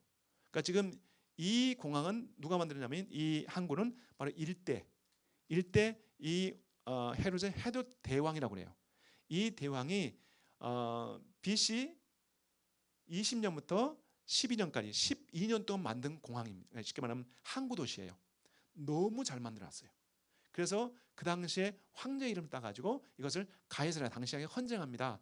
그런 뜻으로 이 도시 이 공항 이름을, 이 항구 이름을 가이사랴 부른 거예요. 그래서 이스라엘이 그러고 나서 이곳이 중심이 된 이유는 뭐냐면, 여러분 성경에 보시면 예수님을 죽이려고 했던 이 헤롯은 죽었죠. 성경에 보면은 그 다음에 세 헤롯의 아들들이 부분적으로 통치해요. 이걸 뭐라 하죠? 분봉왕. 그렇죠. 부분적으로 통치하는 왕. 이 세 왕 한번 알아맞혀 보세요. 누구? 아이고, 예, 아이고 그걸 예, 그렇게 뭐 예, 아킬레스, 예, 예, 아킬레스. 그다음에 헤롯 안티파스. 그다음에 헤롯 빌립 이렇게 나와요. 세 사람이 나오는데 이 아들 큰 아들이 뭐예요? 아킬레스예요. 아킬레스 왜 아킬레스요? 악한 놈이었거든요. 예, 아주 악하기로 유명한 놈이에요. 예, 그래서 결국은 통치를 몇 년 하는 줄 아세요? 통치를 얼마 못해요. BC 4년부터 BC 6년까지 10년밖에 통치를 못하고 추방당합니다. 누구한테? 유대인들에 견디지 못해서 로마의 황제로부터 추방령을 만들어요. 이게 유대인입니다. 왜냐하면 여러분들 헤롯은 유대인이 아니에요? 유대인이에요? 아니에요. 재밌잖아요. 또 헤롯이라면 또 한참 가야 되는데 할까 말까 이거. 예. 헤롯은요 유대인이 아닙니다. 유대인이 아닌데 뭐가 됐어요? 유대인이 왕이 돼버렸어요. 어찌 이런 일이 있을까? 근데 어쨌든 그 가문이 100년 이상을 내려옵니다. 근데 바로 이 두 번째 헤롯 이 세 아들 가운데 큰 아들은 그래서 추방당하고요. 그래서 다음에 유다와 사마리아 지역을 통치할 또 헤롯의 가문의 아들이 해야 될 거 아니에요. 근데 유대에서 장로들이 어디에요? 가이사랴한테 청을 합니다. 황제여, 우리의 통치자를 헤롯 가문에서 세우지 마십시오.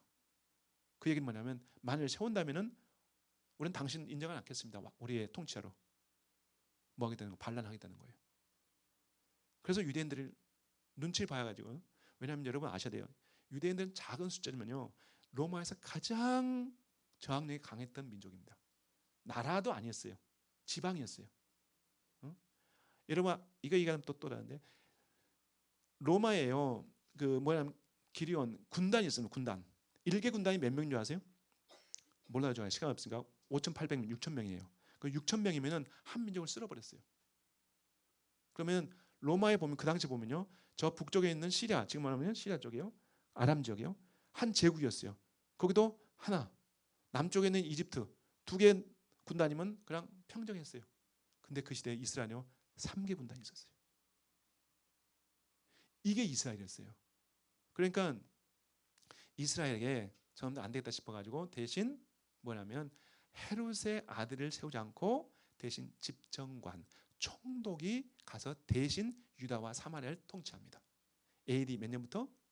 6년부터. 그러니까 전혀 달라요. 그런데 그 통치할 때 그 우리말로 하면 총독부 관제가 있던 곳이 어디냐? 예루살렘이 아니야. 바로 이 가이사랴입니다. 그러면은 여러분 가이사랴가 그 당시에 뭐다? 행정의 수도였다는 거야.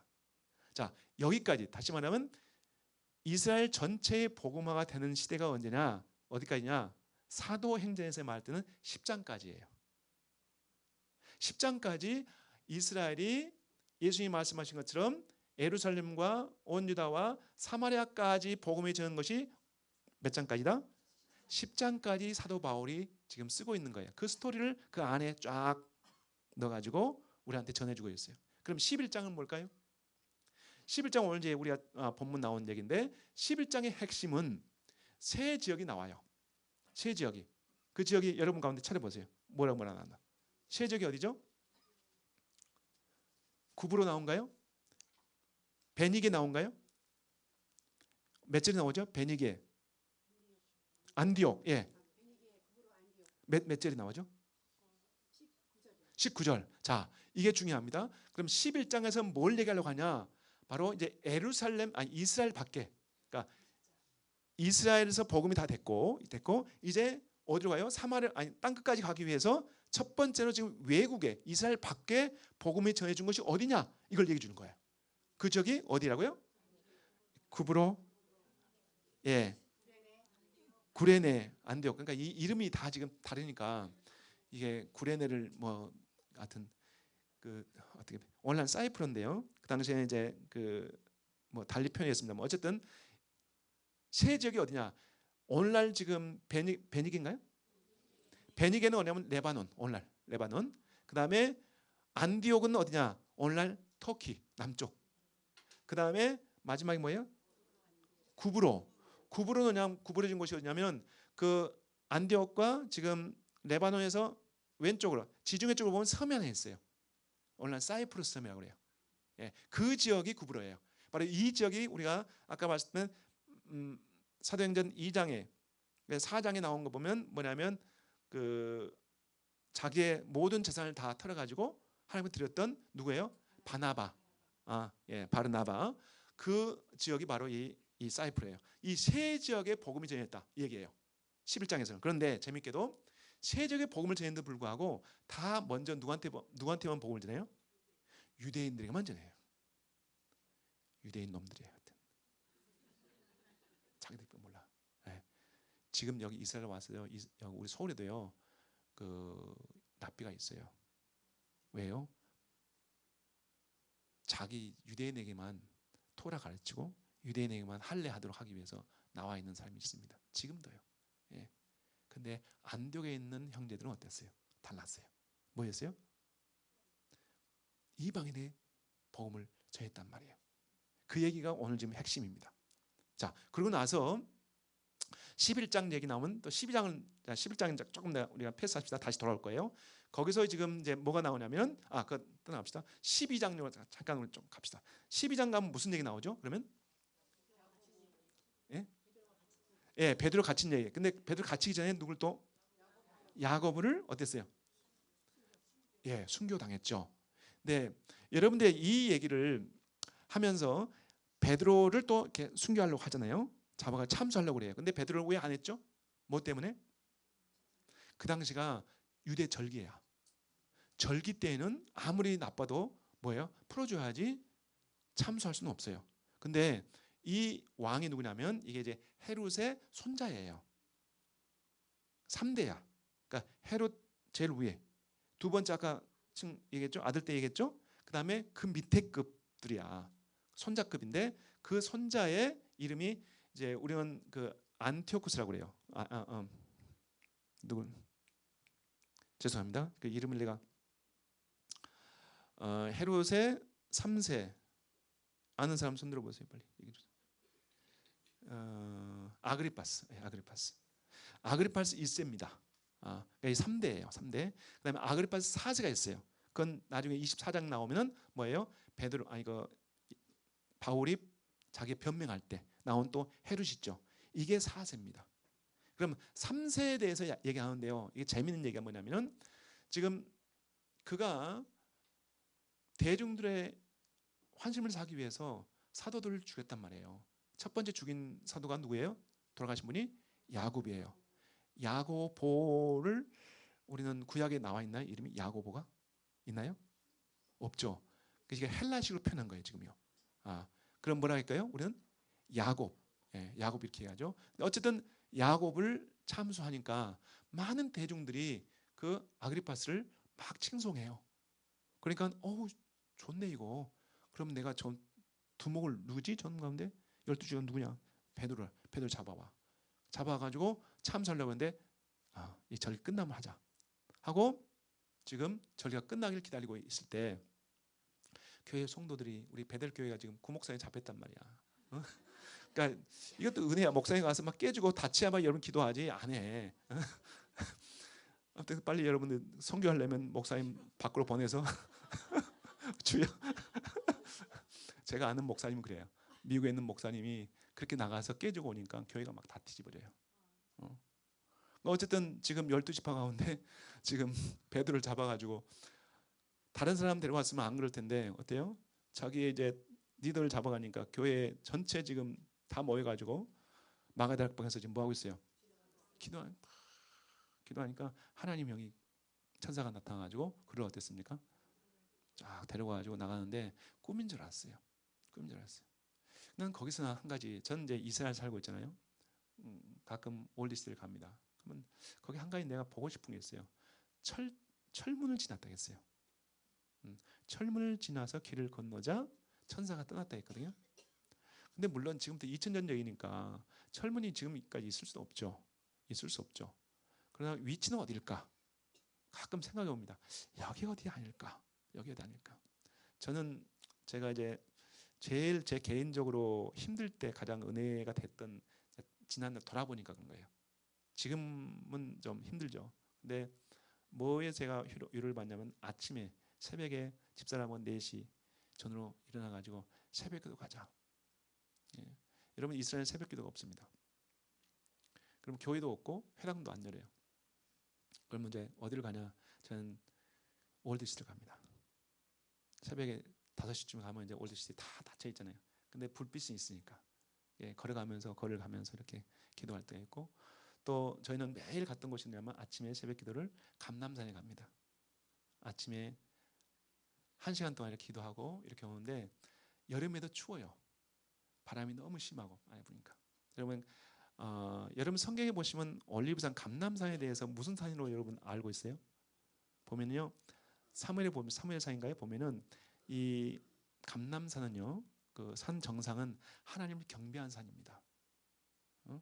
성경에 나와요. 자 그런데 어쨌든 제가 가장 어렵고 힘들 때 위로가 됐던 게 이제 이렇게 새벽기도 하면서 했던 것인데 너무너무 감사하죠. 근데 바로 그 어디예요? 마가의 다락방 쪽 가다 보면은 마가의 다락방은 지금도 이제 재밌는 게요. 원래 모든 교회는 다 이스라엘 정부가 다 교회로 돌려줬습니다. 근데 대표적으로 마가의 다락방이라고 하고 있는 오늘날 우리가 알고 있는 그 다락방은 이스라엘 정부가 돌려주지 않았습니다. 이유가 하나 있어요. 그 이유가 뭐냐면 그 마가 다락방 밑에 바로 밑에 같은 건물 안에 밑에 보면은 그것이 뭘로 지금 알고 있냐면 다윗의 무덤으로 알고 있어요. 그래가지고 다윗 왕 무덤 기념하고 있는 그런 장소야. 근데 이제 다윗은 어디서 묻혔죠? 시온산에 묻혔죠. 근데 여기는 시온산이 아니에요. 그러면 알아요. 다 정부는 다 알아요. 근데 전통이 2000년 동안 그렇게 해버리니까 그 전통으로 그냥 가는 거야 계속. 그러다 보니까 자기들의 성지니까 교회 같은 건물이니까 그게 언제 끝나면 지금도 1000년 전 거예요. 누가요? 십자군이 세운 거예요. 근데 그 건물을 교회로 돌려주지 않습니다. 그래서 이제 아침에 가면은 문이 닫혀 있으니까 그 지붕 위로 올라가요. 그럼 거기에 막 홈리스들이 있어요. 이스라엘도요. 지금도 거지들이 있습니다. 거기서 누워 자고 이렇게 하거든요. 근데 어쨌든 바로 이곳에서 120명 이상 되는 성도들이 얼마나 기도하겠습니다. 누굴 살려달라고?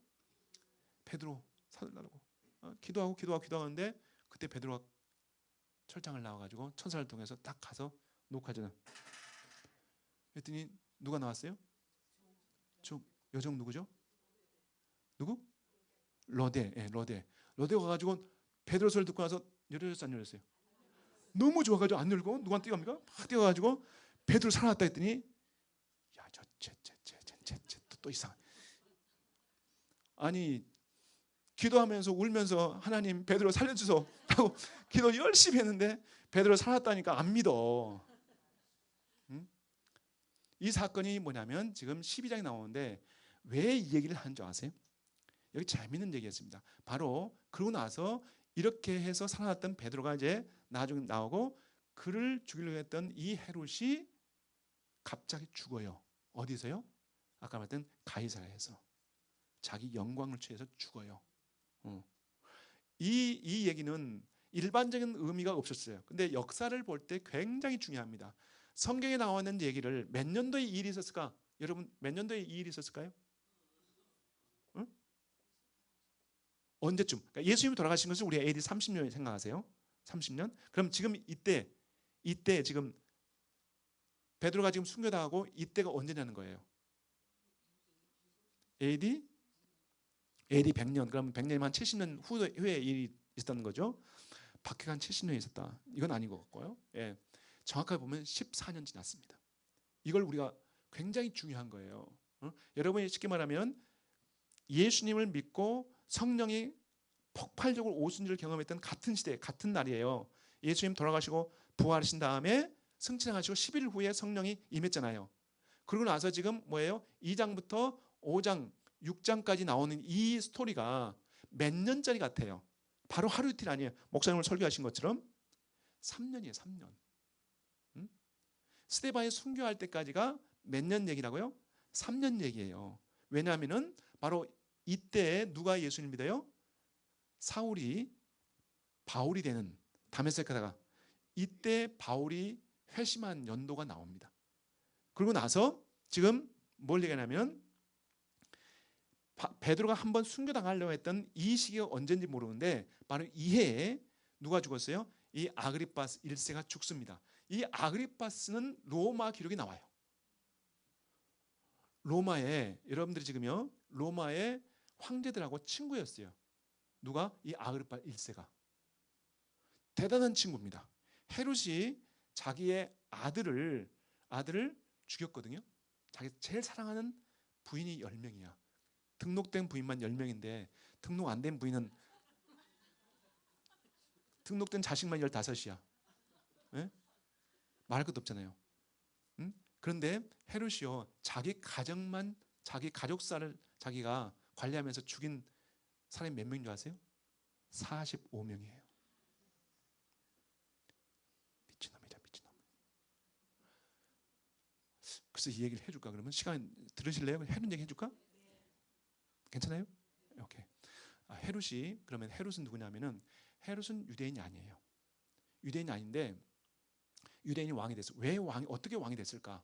그러니까 여러분들이 알아야 할 건 예수님 시대보다 63년 후로 뒤로 가보세요. 그러면 그때 되면 이제 이스라엘의 마지막 왕이 찌질했어요. 별로 좀. 근데 두 형제가 싸움을 하는데 이 헤롯의 아버지가 안티파트리인데 이는 에돔의 후예입니다. 에돔의 족장이에요.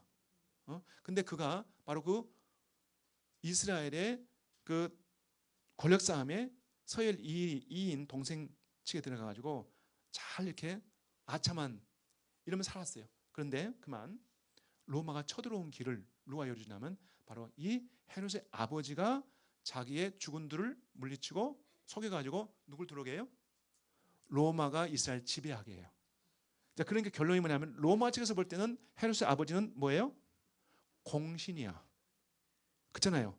그러니까 헤롯의 아버지를 지도자로 세우고 로마가 그를 통해서 이스라엘을 관리하려고 해요. 자, 그러자 그럼 유대인이 가만히 있으면 될까요? 유대인이 아니죠. 그래서 결국은 46년에 그냥 그 아버지를 독살당해 죽입니다. 유대인이요. 그러면 63년에 시작했던 헤롯의 가문의 시작이 이렇게 되는 거예요. 그 아버지는 언제 죽어요? 46년이 죽어요. 그러면 그 뒤를 이어서 둘째 아들이었던 이 헤롯이 그 아버지의 뒤를 이어서 지도자가 돼요. 유대인이 아니에요? 아니죠. 그런데도 칼이 있으니까 꼼짝 못하고 조용히 하는데 마음은 불 끓죠. 그래서 3년, 4년, 5년 지나서 BC 41년에 결국은 배신합니다. 그리고 유대인들이 일어나가지고 그를 쫓아내요. 그 자리에서. 그래서 그가 도망갑니다. 어디로요? 여러분이 왔던 분 가운데 갔을 거예요. 여러분 마사다를 봤죠? 마사다. 그 마사다가 바로 헤롯이 도망갔던 요새예요. 거기 있다가 그 가족들 다 모아놓고 나서 어디로 갔냐면은 바로 알렉산드리아, 어디냐면 이집트로 가가지고 그 당시에 그 이집트에 누가 있었냐면 서열 1, 2를 다투고 있던 안토니가 거기 있었어요. 안토니가 누구 때문에 어떻게 됐죠? 예, 아시네. 클레오파트라. 다 클레오파트라. 클레오파트라의 품에 있어가지고 결국은 그가 자기 권력을 나중에 빼앗기죠. 근데 그 안토니를 통해서 헤롯이 로마의 원로원에게 편지를 써줘서 결국은 헤롯이 최초로 왕이 됩니다. 왕이 돼요. 그 전까지 왕이 아니었어요. 그래서 39년, BC 39년에 그가 이스라엘로 들어옵니다. 가이사를 통해서 들어와요. 그런데 바로 2년 동안 예루살렘 못 들어와요. 왜요? 유대인들은 인정할 수 없거든요. 근데 불구하고 결국은 예루살렘까지 쳐들어와서 들어오는데 2년 걸립니다만은 결국은 헤롯이 왕이 되는 것이 그래서 37년, BC 37년부터 BC 4년까지 몇 년 살았어요? 그도 33. 재밌어요. 어? 자, 바로 그가 BC 37년에 왕이 되자마자 제일 먼저 했던 게 뭐냐면 한 여인을 탁 지나가면서 나 저 여인하고 결혼할 거야. 그게 누구냐면 미리암이야. 미리암이 누구냐면 그 당시 왕가의 공주예요. 그 공주를 정략적으로 결혼합니다. 그를 내가 받아주면 어떠나 그 왕가들이 어떠나 나를 인정해 줄 것이다 그런 거예요. 그래서 정략 결혼을 합니다. 근데 문제가 생겨요. 이 결혼이 가장 파국으로 납니다. 왜냐하면 헤롯이 정략 결혼했는데 너무 그 여인에 빠져버립니다. 이게 집안의 문제가 돼요. 고부간의 문제가 됩니다. 여동생하고 사이가 안 좋습니다. 그러니까 이로 인해서 집안이 평안이 없어요. 이전에는 뭐 질서가 있었는데 이제 너가 저 둘째 있더니 둘째가 빨리 날 관심 안 갖는다. 그 어머니가 자꾸 얘기하는 거예요. 저 세한 여동이 나한테 관심도 없고 우리 집안에 관심도 없네. 여동생이 자꾸 얘기하는 거예요. 이로 인해서 집안이 점점 안 좋아집니다. 근데 헤롯은 자기가 권력을 잡고 나서요. 가장 위기가 있었던 것이 바로 이제 이 시기예요. BC 31년 전후가 됩니다. 왜냐하면 이때 액투임 해전에서 안토니하고 그 당시에 누구죠? 그 당시에 서열이었던 그 당시 나중에 이 사람이 이제 황제가 됩니다. 이게 시즈가 돼요. 그와 같이 결국은 전투에서 누가 죽냐면 안토니가 집니다. 그래서 결국은 안토니가 자살하면서 클레오파트로 자살해서 결국은 비참에 끝나죠. 자, 이때 누구냐면 이름이 안 나옵니다만요. 이걸 아우구스투스 나중에 나옵니다만 성경에요. 이 황제가 이제 로마의 황제가 된 거예요. 그래서 그가 안토니 쪽에 있는 모든 사람을 다 죽입니다. 그때 누가 거기에 있냐면 헤롯이 껴 있어요. 헤롯을 불러요. 헤롯이 가서 자기가 옷을 홍포를 싸가지고 가가지고 거기서 무릎 꿇고 얘기하다가 자기 옷을 쫙 벗습니다. 벗으면서 하는 말이 황제여, 제 선왕이었던 저 군주였던 안토니를 제가 섬긴 것은 제 마음으로는 최선을 다했습니다. 후회함이 없습니다. 그래, 그렇게 얘기해야지. 너가 죽으려면 내 앞에서 무슨 말 못하겠냐 하고 탁 치려고 그럴 때 하는 말이 황제여, 그러나 제가 한 가지 소원이 있습니다. 뭐냐? 옷을 벗으면서 칼자국, 창자국을 보여주면서 이 모든 흔적들은 내가 섬겼던 주군이었던 안토니를 위해서 싸우면서 받았던 흔적들입니다. 나에게 기회를 주신다면 당신을 위해서 이 흔적의 2배를 남길 수 있는 기회를 주십시오. 얼마나 멋져. 네. 죽으려던 칼을 잡고 그에게 기회를 줍니다. 이게 헤롯이야. 근데 돌아왔을 때 또 뭐가 냐면 저 남쪽에서 전쟁을, 왜냐하면 그 시대에 또 지진이 있어요. 그 지진을 타고 누가 들어와요? 외부에서 적이 쳐들어옵니다. 이때 이걸 다 막아냅니다. 그런 혼자만 시기에서 1년, 2년 지났을 때 BC 29년에 마음이 불편했는데 그날 지나가는데 그 어머니하고 그 여동생이 네 둘째 바람 피웠다. 세연이 바람 피운 거 맞아? 말이 돼요? 내 와이프하고 바람 피울 수 있는 상대가 있어? 있을 수 없잖아요. 말도 안 된다고 소리 지르러 나가는데 그러면 왜 안토니의 그림을 그리고 있냐? 그건 말이 되잖아. 정신적으로. 그러니까 지나가면서 죽여. 그 당시 헤롯은요 하는 말이 곧 뭐였어요? 그냥 법이었어. 그 신하들이 뒤도 안 돌아보고 가서, 근데 그 신하들이 내가 참 안타까운 게 걔들 조선의 속담을 몰랐어요. 뭘 몰랐어요? 부부싸움은 칼로? 이걸 몰랐어. 그래서 진짜 목을 베어버린 거예요. 근데 헤롯이요 나중에 보면 역사를 보면요 그 벽을 보면서 부인하고 얘기했다고 그랬어요. 그만큼 부인을 사랑했어요. 후회한 거예요. 그래서 그 부인에게 두 아들이 있습니다. 이 두 아들을 특별히 사랑해서 어떻게 하냐면 로마에 보내서 거기서 교육을 시켜요. 그러니까 이제 문제가 생기는 게 뭐냐면은 아버지의 큰 아들이 있거든요. 큰 아들이 본실의 아들이 하나 있어요. 이 아들이 볼 때 자꾸 아버지는 누구한테 관심을 갖는 거야? 네, 둘째 지금 이 배다른 동생들한테 관심을 가지니까 이게 자꾸 마음이 꼬이는 거야. 그래서 1년, 2년, 3년, 10년 이상을 점을 덫을 달기 시작합니다. 그래서 그가 돌아왔을 때 얼마 후에 그만 그 두 아들을 참수시킵니다. 이게 BC 9년이에요. 사랑하는 부인을 죽이고 누굴 또 죽여요? 그 사랑하는 아들 죽이고 심지어 나중에는 그 누구죠? 그 부인의 어머니 뭐죠? 장모도 죽여 다 죽여요. 칼날로. 그래서 집안이 막 피빛나죠. 예. 그런 일이 있으면서 나중에 이제 죽기 1년 전에 그래서 70세에 죽습니다. 어떻게 죽냐? 우리 말로 악창이나 죽어요. 우리 말로 피부병에 걸려 죽어요. 왜요? 너무 많이 싸웠거든요. 피부가 우리가 지금 관리가 안 되잖아요. 연고가 없어. 후시딘이 없어요 그 당시는. 예.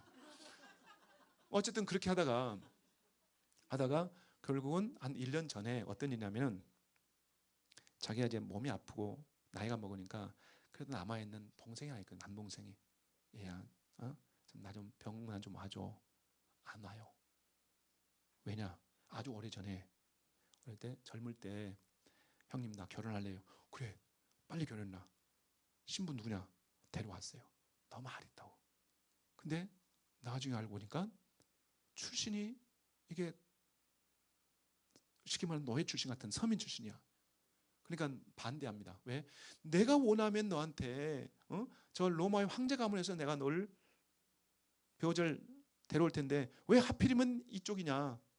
지금 자기들한테 뭐가 제일 큰 문제예요? 아킬레스가요? 그렇죠. 그러니까 신분 문제가 문제였으니까 이걸 용서하지 않습니다. 그냥 아무리 달래도 안 돼요. 그러니까 화나니까 너 나를 버릴래? 나를 찾을래? 여자를 찾으려 했더니 나는 형을 버려도 난 저 여자 찾음. 그러니까 이 형이 말도 안 되는 거야. 그래서 결국은 의절한 거예요. 그게 오래 가가지고 그게 앙금져가지고 동생이 화를 못 풀고 안 돌아오니까 그러니까 자기가 아픈데도 불구하고 안 와. 근데 얼마 후에 그 동생이 아프다는 소식을 듣고 나서 찾아갑니다. 그러니까 이 동생이 그때 깜짝 놀래고 어때요? 눈물을 흘리기 시작해요. 자꾸 우는 거야. 그러니까 됐다. 우리 형제끼리 뭐 그 정도는 가지고 뭐 그러니. 근데 문제가 뭐냐면 시간이 지나서 돌아오는데 저 뒤에서 흘리는 눈물 소리가 울음소리가 그치지 않습니다. 마음이 좀 이상해. 마음이 이상해. 자 그리고 나서 며칠 지났는데 그 동생이 죽었다는 거예요. 침울해 있을 때 누가 노크를 합니다. 누구냐? 예, 대왕이요. 저는 대왕의 남동생 누구누구의 신하입니다. 왜 왔느냐? 한마디 하는데 이게 또 피바다입니다. 대왕의 남동생 저의 죽음은 자연사가 아닌 것 같습니다. 그 한마디에 어떻게 돼요? 그야말로 피바다가 되는 거예요. 한 사람 잡을 때마다 취재할 때마다 이제 뭐가 나오냐면 끝없는 음모론이 나오는데 감당할 수 없는 음모론이 나와요. 그게 뭐냐면 지금 죽었던 자기 남동생이 자기를 죽이려고 했던 음모가 있었어요. 어떻게 감당하겠어요 이거? 그래서 마지막으로 어때요? 그것을 이제 확인하기 위해서 남동생의 자기 싫어했던 누구죠? 부인. 그럼 어떻게 돼 관계가? 재수. 그 재수 없는 재수를 잡으라고 결국은 보내는데 재수 없게도 떨어졌는데 자살에 실패합니다. 그래서 자비 와서 하는 말이 이래요. 너가 알리라 내가 너를 얼마나 싫어했는지. 내가 진실을 구하지 않는다면 너를 뭐하리라? 얼마나 사지를 찍겠다. 충분히 그럴 수 있는 분이에요. 그래서 그 이제 재수가 하는 말이 내가 지금 당장 죽을지라도 내가 진실을 얘기하고 죽겠습니다. 진실? 그럼 그 당당한 모습에 또 뭐가 있냐면 너 남편이 아니라 또 뭐가 있단 말이냐 이거예요. 있습니다. 저의 남편 그리고 대왕의 남동생 그는 이 일에 가담했지만은 이 일의 최고 책임자는 아닙니다. 그럼 또 있단 말이냐? 그가 누구냐? 그는 컷. 이러고 이제 광고 들어가는 거야. 광고 들어가서 이제 그 일주일 후에 보는 거야, 그렇죠? 자, 그는 누구냐? 그는 바로 안티파텔입니다. 안티파텔 하면서 이제 딱 슬라이드가 돌아간 거예요. 어디로 가냐면 몇 개월 전으로, 6개월 전으로. 뭐냐면 아버지, 그게 누구냐면 큰 아들이야. 큰 아들이 뭐라 했냐면 아버지 저 로마에 가서 제가 좀 이제 의정 활동을 하겠습니다. 정치 활동을. 그래라. 그래서 금은발을 쫙 싣고 지금 어디 가세요? 탕자처럼 놀다가 지금 가해사로 부흥 하고 배를 타고 오는 이 순간에 이 일이 있어요. 그러니까 뭐냐면은 이 안티파텔은 큰 아들입니다. 큰 아들인데 이 큰 아들이 실은 나중에 알고 보니까 헤롯이 알고 보니까요. 그 사랑했던 부인 죽일 때, 그 장모 죽일 때, 그리고 그 두 아들 죽일 때 다 가담했어요. 그가 다 만들어 놓고 나서 결국은 다 이렇게 죽게 했단 말이에요. 이 사실을 알고 나서 결론이 그를 잡아가지고 그 당시엔 그냥 죽일 수 없습니다. 여러분 아셔야 돼요. 로마 시대는요, 사형은요, 오직 누가 할 수 있는지 아세요? 황제만 할 수 있는 거예요. 근데 헤롯은 그걸 가지고 있었어요. 정말 독특한 왕입니다. 권세를 볼 때는 누굴 따라갈 수 없어요.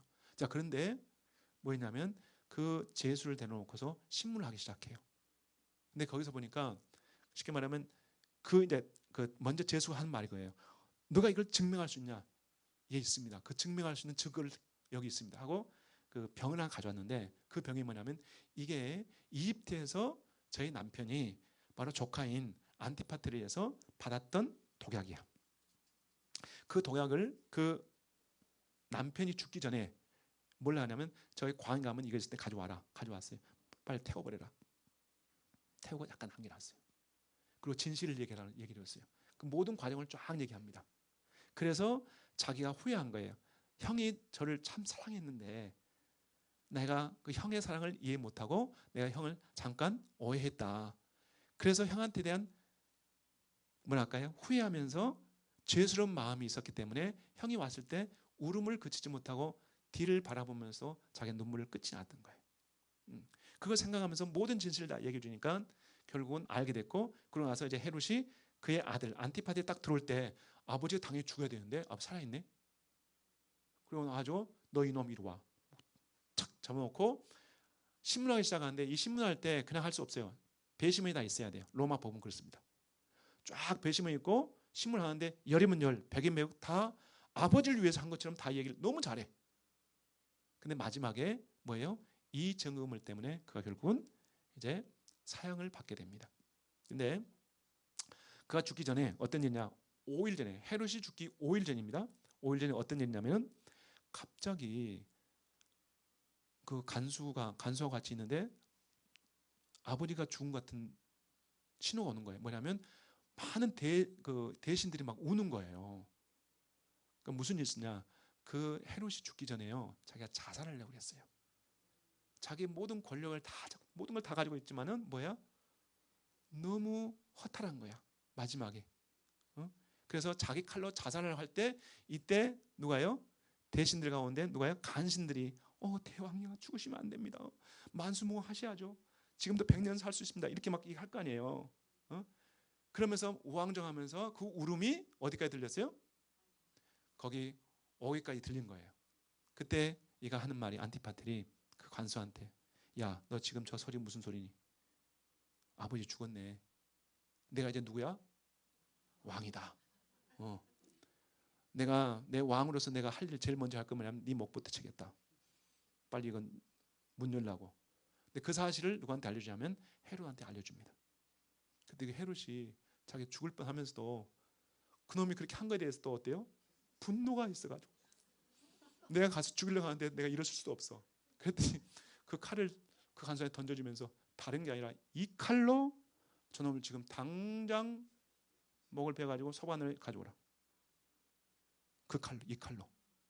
그래서 그 5일 전에, 죽기 5일 전에 그 칼로 그 큰아들 또 죽입니다. 죽기 이틀 전에 또 무슨 일이 있을까? 아무리 봐도 내가 오래 못 살 것 같다. 아유, 만수무강하십시오. 그래서 하는 말이 지금부터 이스라엘 있는 모든 쉽게 말하면 산헤드린 그리고 모든 원로들을 다 데려와라. 뭐 하시게요? 데려와라. 그리고 잔치를 베풀어라. 평생 한 번도 먹어주지 못한 잔치를 베풀어라. 잔치를 베풀었어요. 풍악 올려라. 그리고 다 먹고 났는데 하는 말이 이놈들을 가둬오라. 왜요? 내가 죽으면은 다 이렇게 잔치할 것 같은데 그러면 안 된다. 너희들이 이렇게 잔치하고 싶지만은 내가 죽는 순간 그 타이밍에 이놈들 다 목을 쳐라. 그리하면은 저들 위해서는 이 나라가 통곡하리라. 이게 헤롯이에요.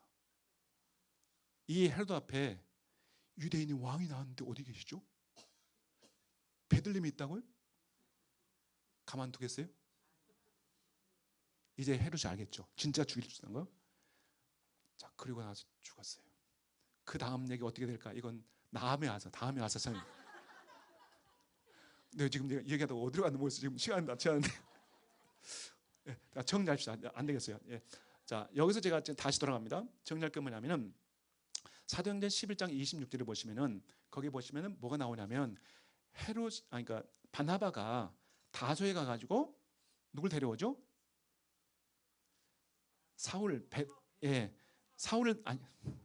바울을 데려오잖아요. 바울을 데려와가지고 1년 동안 먹고 자고 하면서 그래서 나오는 얘기가 뭐예요? 그리스도인이 됐단 말이에요. 최초로. 근데 제가 얘기하고 싶은 건 뭐냐면 무슨 시스템을 가지고 1년 동안 했냐는 거예요. 그게 바로 아까 말씀드렸던 2장 42절에 나와 있는 이 네 가지. 뭐에 집중했다? 사도들의 가르침. 그 다음에 두 번째 교제. 그 다음에 떡 떼는 것. 그 다음에 기도. 이 네 가지를 가지고 초대교회는 이방인들에게 또 그 믿음의 공동체에게 이걸 이루었다는 거예요. 그래서 제가 좀 제가 작게 전체 보면은 화면에 보면 이 말씀을 볼 수 있는데 굉장히 차이가 많거든요. 제가 지금 이제 번역하면서 그 느꼈던 많은 얘기들 가운데 예를 들어서 제가 한번 읽어보드릴게요. 여러분들이 성경 한번 보십시오. 짧게 읽겠습니다. 그 사도행전 2장 42절로부터 47절까지를 여러분이 보는 성경하고 지금 제가 번역했던 이제 성경인데 실은 이제 이 번역은 완성은 바로 여러분들이 이루신 거예요. 왜냐하면 우리 이제 구 목사님하고 통해서 저희들이 이제 신약 성경을 올해 이제 하반기쯤에 아마 8월에서 9월 사이에는 아마 출판이 될 것 같아요. 성경이요. 자, 그때 나올 성경이 이겁니다. 한번 제가 읽어보겠습니다. 여러분들이 한번 주목하고 보십시오. 42절부터 나옵니다. 이에 이들이 사도들의 토라에 대하여, 교제에 대하여, 떡댐에 대하여, 그리고 기도에 대하여 전념하였더라. 43절 한번 비교해 보세요. 여러분 성경하고요. 모든 사람에게 두려움이 임하였고 또 많은 이적들과 표적들이 예루살렘에 있는 사도들을 통해 행해졌으므로 큰 공포가 모든 사람 위에 있었지만 모든 신자들은 연합하여 하나가 되어 모든 것을 다 함께 공유하며 45절 자기 재산과 소유를 팔아 모든 이에게 각각 그 필요에 맞게 나누어 주었더라. 46절 또 날마다 한 마음으로 성전에 있으려고 열심히 힘썼으며 각자 집에서 떡을 떼며 자기 마음을 순전한 마음과 기쁨으로 먹었으며 하나님을 찬미하게 되니 저희들이 온 백성 앞에 칭찬을 받았고 하나님께서도 구원받을 자들을 교회로 날마다 더해 주셨더라. 여러분 보신 성경하고 좀 차이가 있죠. 그래서 이 성경이 결국은 이제 여러분들에 의해서 만들어집니다. 굉장히 의미 있는 일이라고 생각합니다. 기도하겠습니다. 네, 하나님 감사합니다. 주어진 시간 저에게 있었던 특별히 초대교회 성도들과 또 사도들이 나누었던 말씀의 흐름들을 보면서 어떻게 해서 예루살렘에서부터 유다와 사마리아와 그 다음에 이방으로 또 복음에 전하려고 했던 그 루트들을, 그 행전들을 저희가 잠깐 묵상해 보았습니다. 주님께서 우리에게 주신 메시지는 분명합니다. 어느 시나 할 것 없이 주 앞에 돌아왔던 형제 자매들이 집중하고 열중해야 될 것을 4가지를 말씀해 주셨습니다. 우리 시대에도 토라에 대해서, 사도들의 가르침에 대해서, 그 다음에 교제에 대해서, 성찬에 대해서, 그리고 기도에 전념하는 저희 공동체가 되게 하옵소서. 감사하며 예수님 이름으로 기도합니다. 아멘. 네, 질문 좋습니다. 예, 저는 그냥 번역자고 신학자는 아닌데요. 성경에 2가지가 있습니다. 주로 이제 안디옥 계열의 성경이 있고, 우리 말하면 알렉산드리아 계열 성경이 있는데요. 우리가 개혁 성경은 알렉산드리아 계열은 특징이 뭐냐면 여러 사본을 하나로 이렇게 모아가지고 하는 게 있습니다. 쉽게 말하면 사본이 수천 가지가 돼요.